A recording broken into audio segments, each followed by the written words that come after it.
সপ্তাহখানেক আগে ফিলিস্তিনি তথ্যচিত্র নো আদার ল্যান্ড এর জন্য অস্কার জেতেন নির্মাতা হামদান বল্লাল।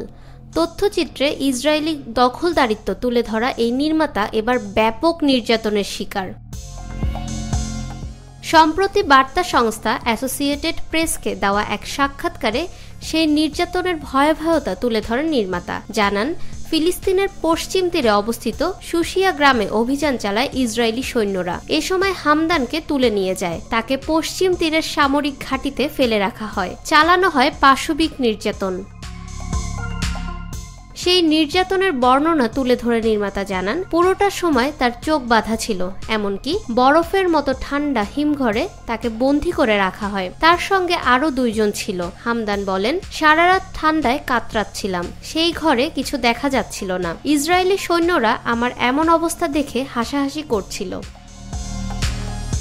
এদিকে সংবাদ মাধ্যম ইপি জানিয়েছে যে তাদের সাংবাদিকরা সেই নির্মাতার সঙ্গে আরও 2 ফিলিস্তিনিকে পশ্চিম তীরের ইসরায়েলি ঘাঁটি থেকে বের হতে দেখেছেন। এ সময় তাদের মুখে ব্যাপক আঘাতের চিহ্ন সহ রক্তাক্ত অবস্থায় দেখা যায়।